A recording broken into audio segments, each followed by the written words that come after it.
6 सितंबर को रिलीज होने वाली इमरजेंसी क्या कंगना रनौत की आखिरी फिल्म होगी? अगर एक्टर के रूप में नहीं तो कम से कम प्रोड्यूसर के रूप में। दरअसल इस फिल्म में कंगना फुल फ्लेजेड प्रोड्यूसर हैं। मामला आर्थिक है। फिल्म बनाना, फिल्म प्रोड्यूस करना, मतलब आपने उसमें पैसा लगाया है और आपको वो रिकवरी चाहिए। कंगना की इकोनॉमिक स्थिति क्या है, कुछ चीज़ें हमने इंटरनेट से खंगाली हैं, उसके बारे में हम बात करते हैं। हालांकि इमरजेंसी का क्या बजट है ये तो अभी तक न कंगना ने कहा है और न कहीं ये बात सामने आई है कि इस फिल्म का एग्जैक्ट बजट क्या है। मगर जो शुरुआती रिपोर्ट्स इस फिल्म के बारे में कहती रही हैं वो यही है कि उन्होंने लेविश बजट में फिल्म बनाई है। मतलब अच्छा खासा भारी भरकम जो है पैसा खर्च किया गया है। आपको याद होगा जनवरी 23 में, मतलब पिछले साल, जब इस फिल्म की शूटिंग पूरी हो गई थी तब कंगना रनौत ने एक इंस्टाग्राम पोस्ट लिखा था और उसमें ये कहा था कि मैंने इस फिल्म को बनाने के लिए अपना सारा कुछ जो है वो गिरवी रख दिया है।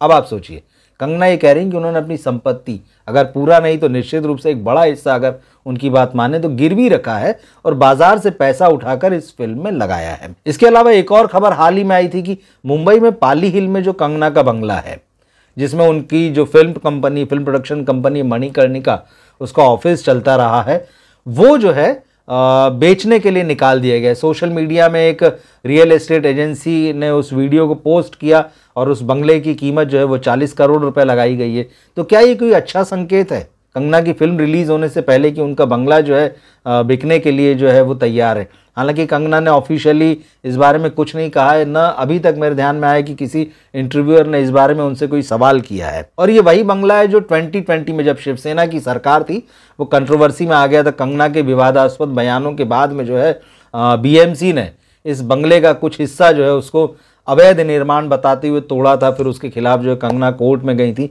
वो सारा खैर मामला अलग है। तो ये वही बंगला है, तो देखना है क्या स्थिति बनती है। इसके अलावा कंगना की आर्थिक स्थिति क्या है इसका पता हमको इस बात से भी लगता है, जो उन्होंने लोकसभा चुनाव से पहले एफिडेविट भरा था। तो जैसा कि होता है कि नियम है, आपको जो अपनी सारी संपत्ति घोषित करनी होगी, आपके पास क्या है, आपको अपनी सारी पर्सनल जानकारी। इसमें पता चला, क्लियर हुआ कि कंगना 12th तक पढ़ी हुई है। तो उसके अलावा उनकी जो आर्थिक स्थिति, जो पैसे का मामला समझ में आया, तो इस एफिडेविट में कंगना ने बताया कि उनके पास 92 करोड़ रुपए की संपत्ति है। इसी में उन्होंने बताया कि उनके पास जो है 50 करोड़ रुपए की LIC की पॉलिसीज हैं।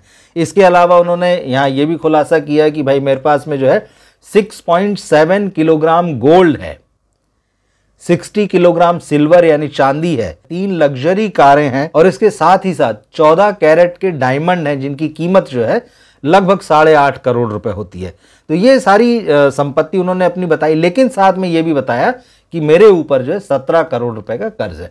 ये बातें कंगना ने खुद जो है अपने एफिडेविट में कही और बताया कि मेरे पास कितनी संपत्ति है। तो अब 17 करोड़ रुपए का कर्ज होना और उसके अलावा जो संपत्ति उन्होंने बताई करीब 92 करोड़ रुपए की। ये कुछ मोटे मोटे तौर पर जो चीज़ें सामने आई वो उससे पता चलता है कि कंगना ने अपने पिछले 20 साल के कैरियर में जो है किस तरह से पैसा बनाया है। तो निश्चित रूप से वो अमीर हैं, लेकिन फिल्म प्रोडक्शन का हिसाब बिल्कुल अलग होता है। आपने मार्केट से पैसा उठाया है, ब्याज पे पैसा उठाया है, या अपनी चीज़ें, जैसे कंगना कह रही हैं कि मैंने अपनी प्रॉपर्टी गिरवी रखी है तो उस पर ब्याज लगता है। जो पैसा लिया निश्चित रूप से उससे ज़्यादा देना होगा। अब वो पैसा कहाँ से? आप अपने ही पास का पैसा देंगे तो निश्चित रूप से बड़ा घाटा है।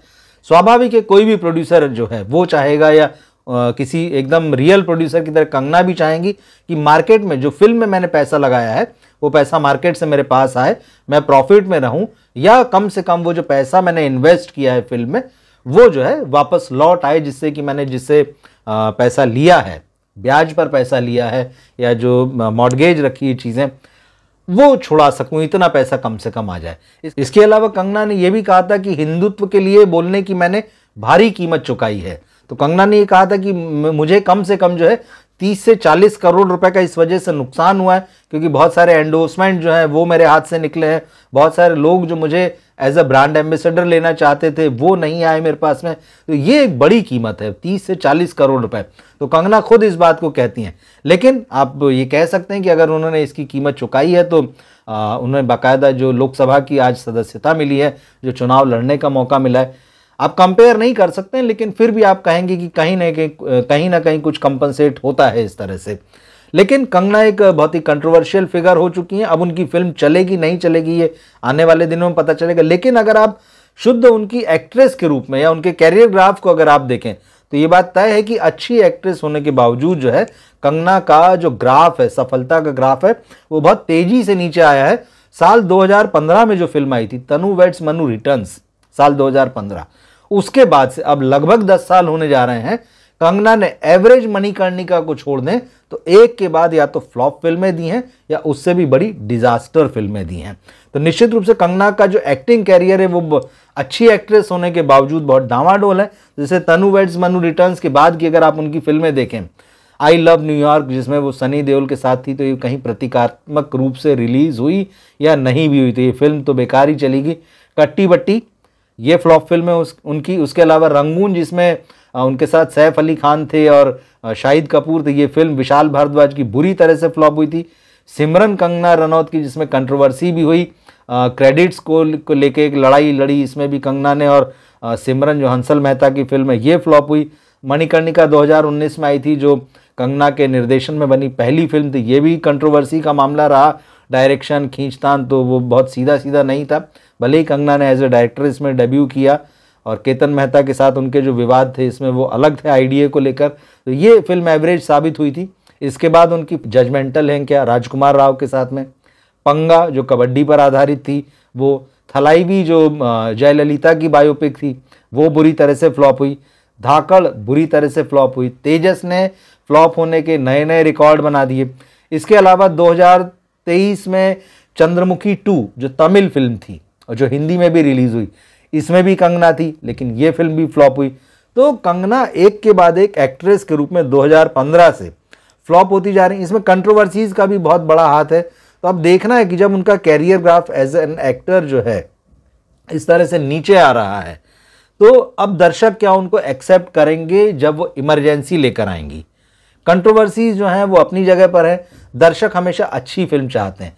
अगर कंगना ने वाकई अच्छी फिल्म बनाई होगी जिसमें खुद जो है पूर्व प्रधानमंत्री इंदिरा गांधी का रोल प्ले कर रही हैं और लोग देखना चाहते हैं कि वो किस तरह से पर्दे पर दिखेंगी और क्या कहानी दिखाई है कंगना ने, तो अगर ये फिल्म वाकई अच्छी होगी या दर्शकों ने इसको समझा कि हाँ ये वाकई एक ईमानदार सिनेमा है और हमें इसको देखना चाहिए, तो निश्चित रूप से कोई फ़र्क नहीं पड़ेगा कि कोई चाहे कंगना के खिलाफ षड्यंत्र रचे या उनके बाइकआउट के लिए किसी तरह का चोरी छुपे मूवमेंट चलाए या कितनी ही कंट्रोवर्सी फिल्म के खिलाफ खड़ी कर दी जाए, अच्छी फिल्म होगी तो दर्शक ज़रूर देखने जाएंगे। आपको याद होगा अब जो पिछले 1-1.5 साल में जो स्थिति है, दर्शक बॉलीवुड की फिल्मों को बिल्कुल बुरी तरह से ठुकरा रहे हैं। कंगना की भी फिल्में उन्होंने ठुकराई है, लेकिन ऐसे में 12th फेल जैसी फिल्म, मुंजिया जैसी फिल्म एकदम नॉन स्टार, और अगर आप हाल ही में स्त्री 2 की बात कर लें, कोई बड़े ए लिस्टर्स उसमें नहीं हैं, ये फिल्में चली हैं, लोग देखने गए धड़ल्ले से। 12th फेल जैसी फिल्म 6-6 महीने चलती रही, मुंजिया जो है 3-4 महीना लगातार चल रही है, लोग इंतज़ार करते रहे इन फिल्मों का कि OTT पर भी आएँ, तो अच्छे सिनेमा का लोग इंतज़ार करते हैं। तो अब इसमें कंगना की इमरजेंसी का क्या होगा ये हमको देखना होगा। 6 सितंबर को जब फिल्म रिलीज़ होगी तब पता चलेगा, उस वक्त हम रिव्यू भी लेकर आएंगे। लेकिन जैसे कि कंगना के आरोप हैं कि उनकी फिल्म के खिलाफ षड्यंत्र चल रहे हैं और जो सारी परिस्थितियां दिखाई दे रही हैं कि जिस तरह से उन्होंने अपने इस फिल्म में इन्वेस्ट किया, पैसा लगाया है, हैवी बजट फिल्म है, अगर फिल्म बॉक्स ऑफिस पर लागत अपनी नहीं निकाल पाती है तो निश्चित रूप से कंगना के लिए जो है ये बड़ा सेटबैक होगा। क्या होता है हम 6 सितंबर को देखेंगे। इस वीडियो के बारे में आप क्या सोचते हैं, कंगना रनौत के बारे में एज एन एक्ट्रेस क्या सोचते हैं, उनकी कंट्रोवर्सीज के बारे में क्या सोचते हैं, क्या आपको लगता है कि इमरजेंसी जो है बॉक्स ऑफिस पर चलने वाली फिल्म है, ट्रेलर देखकर आपको क्या लगा, कमेंट बॉक्स में आप ज़रूर लिखिए। हमारे चैनल को सब्सक्राइब कीजिए, इस वीडियो को अपने दोस्तों और फैमिली में शेयर कीजिए। मिलते हैं फिर हम अगले वीडियो में। नमस्कार।